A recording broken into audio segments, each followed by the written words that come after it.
नमस्कार, हल्ला बोल टीवी देख रहे हैं आप। मैं हूं आपके साथ प्रियंका। मार दो लेकिन हटेंगे नहीं। बता दें कि एक बार फिर से पटना में अभ्यर्थी सड़क पे उतर गए हैं और पुलिस उनके पीछे लाठी डंडों से वार करती हुई नजर आ रही है। इतना ही नहीं, वाटर कैनल का भी इस्तेमाल हुआ है। आखिर क्या है ये पूरा मामला, इस विषय पे ज्यादा जानकारी देने के लिए आज हमारे साथ हल्ला बोल टीवी के संपादक दीपक शर्मा मौजूद हैं। देखिए, जिस तरह से दारोगा और पुलिस भर्ती परीक्षा को लेकर मांग थी उनकी कि दारोगा पुलिस भर्ती परीक्षा का नोटिफिकेशन आचार संहिता लगने से पहले, मॉडल कोड ऑफ कंडक्ट लगने से पहले बिहार में जारी किया जाए। और इसी मांग को लेकर आज पटना कॉलेज से बड़ी संख्या में स्टूडेंट्स निकले सीएम आवास घेरने। वे जेपी गोलंबर पहुंचे, वहां पुलिस ने बैरिकेडिंग कर रखी थी, स्टूडेंट्स ने बैरिकेडिंग तोड़ दी। उसके बाद वे डाक बंगला चौराहा पहुंचे, डाक बंगला चौराहे पर भी पुलिस ने बैरिकेडिंग कर रखी थी, उन्होंने बैरिकेडिंग तोड़ दी।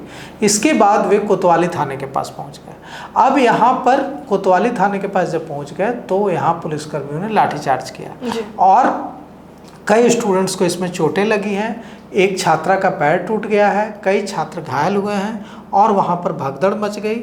इसके बाद जो आंदोलन का नेतृत्व कर रहे थे शिक्षक रोशन आनंद, उनको भी रोशन आनंद को पुलिस ने हिरासत में ले लिया और अपनी पुलिस की गाड़ी में बैठा लिया। इसका विरोध करने लगे जो वहाँ तमाम स्टूडेंट्स थे और वे लोग गाड़ी के सामने आकर लेट गए, पुलिस की गाड़ी के सामने, और कहा कि उनको हम ले जाने नहीं देंगे। इसके बाद पुलिस भी बैकफुट पर आई और जो शिक्षक थे रोशन आनंद, उनको छोड़ दिया। अब सवाल यह उठता है कि यह जो लाठीचार्ज हुई है बर्बर, यह क्या पुलिस इससे बच सकती थी? तो जो लड़ाई है इस मामले में वो स्टूडेंट्स और पुलिस की नहीं है, ये लड़ाई स्टूडेंट्स और सरकार की है। स्टूडेंट्स की मांग क्या है? स्टूडेंट्स की मांग यह है कि बिहार चुनाव से पहले दारोगा पुलिस भर्ती परीक्षा जो है वो उसकी अधिसूचना जारी की जाए। और उनकी मांग है कि परीक्षा में पारदर्शिता लाई जाए, आंसर की नहीं जारी की जाती है, आंसर की जारी की जाए, जो पूरा एसओपी है उसका पालन किया जाए। और उनका कहना है कि लगभग 17 लाख स्टूडेंट्स तैयारी करते हैं और 17 लाख स्टूडेंट्स इंतजार कर रहे हैं पिछले 2 सालों से कि कब दारोगा सिपाही भर्ती परीक्षा की अधिसूचना निकलेगी, वे फॉर्म भरेंगे और वे अपने सपने पूरे कर पाएंगे। तो ये जो स्टूडेंट्स हैं, ये अगर सीएम हाउस तक इनको जाने दिया जाता तो वहाँ तो फिर नेपाल वाली स्थिति हो जाती, क्योंकि वे वहाँ जाते तो तोड़फोड़ करते तो गोली चलाने की नौबत आती, आंसू गैस के गोले चलाने पड़ते, फिर क्या हालत होती। तो पुलिस के पास भी कोई रास्ता नहीं है, उन्हें रोकना ही है। लेकिन पुलिस को इस बात का ध्यान रखना चाहिए कि ये जो बच्चे हैं ये उन्हीं के, हमारे आपके घरों के बच्चे हैं, स्टूडेंट्स हैं जो बेरोजगारी का दंश झेल रहे हैं। वे चाहते हैं जीवन में कुछ करना, नौकरी पाना, जो हो नहीं पा रहा। वैकेंसी आ नहीं रही है, ये 2 साल से वैकेंसी नहीं आई है, ये निराश है। तो इनके साथ सहानुभूतिपूर्ण तरीके से पुलिस को निपटना चाहिए। और लाठीचार्ज का जो वीडियो सामने आया है उसमें दिख रहा है कि पुलिस ने कैसे जो तिरंगे में जो पाइप लगी हुई थी उसको कई जगह छीन कर पीटा है।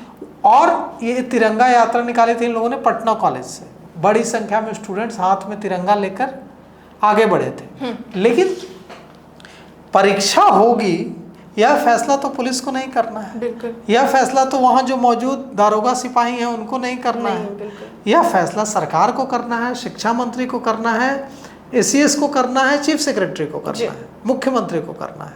तो निश्चित रूप से यह जो फैसला है यह सरकार करे, उनकी मांगों पर सहानुभूतिपूर्ण तरीके से विचार करें। और अगर यह संभव है कि चुनाव से पहले दारोगा पुलिस भर्ती परीक्षा की अधिसूचना नोटिफिकेशन जारी की जाए, तो जाने की व्यवस्था हो सकती है, तो सरकार को मांगे माननी चाहिए। क्योंकि देखिए, जो हमारे पास सूचना है उसके मुताबिक अक्टूबर के पहले या दूसरे सप्ताह में चुनाव आयोग चुनाव की बिहार में तारीखों का ऐलान कर देगा।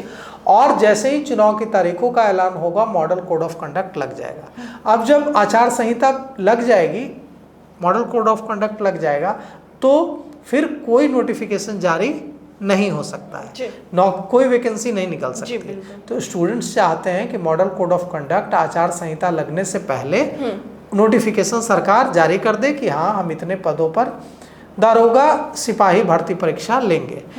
सरकार ने स्टूडेंट्स के कई आंदोलन के बाद उनकी मांगों को माना है।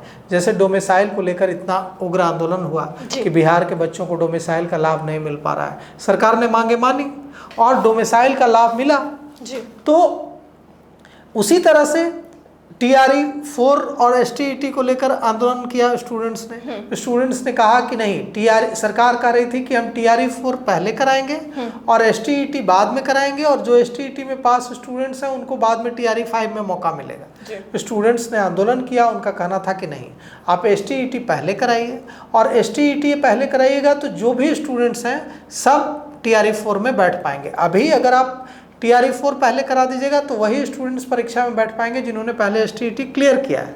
इसलिए TRE 4 से पहले STET होना चाहिए। सरकार ने मांगों को मान लिया कि ठीक है, हम STET पहले कराते हैं, TRE 4 बाद में कराएंगे। अब इसके चलते TRE 4 दिसंबर में होगा। तो जैसे सरकार ने स्टूडेंट्स के दूसरे मांगों को सहानुभूतिपूर्ण तरीके से देखा है और स्वीकार किया है, वैसे ही हम उम्मीद करते हैं कि यह जो मांग है इस पर भी वे सहानुभूतिपूर्ण तरीके से सरकार विचार करेगी। नीतीश कुमार, शिक्षा मंत्री सुनील कुमार, चीफ सेक्रेटरी और दूसरे जो SCS हैं वे इस पर विचार करेंगे और स्टूडेंट्स की मांग अगर पूरी हो सकती है तो पूरी करेंगे। जैसे उनकी मांगे हैं कि वैकेंसी की अधिसूचना निकाली जाए, दारोगा पुलिस भर्ती की, उनकी मांग है कि आंसर की जारी की जाए, उनकी और कई सारी मांगे हैं कि कैलेंडर जारी किया जाए। ये सारे उनको पता ही नहीं चलता है, आंसर की होने की वजह से पारदर्शिता नहीं आ पाती है।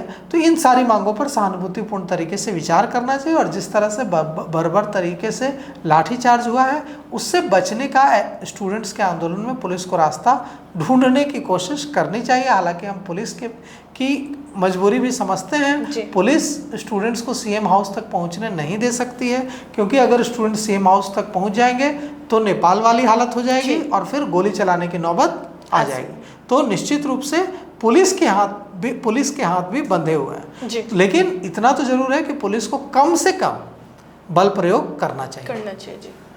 तो सुना आपने कि किस तरीके से स्टूडेंट अपनी मांगों को लेकर सड़क पे लाठी खाते हुए नजर आ रहे हैं, लेकिन उनकी मांग पूरी होती है या नहीं, इस पे हमारी नजर बनी रहेगी। इस पे आपकी भी क्या राय है हमें कमेंट सेक्शन में जरूर बताइएगा।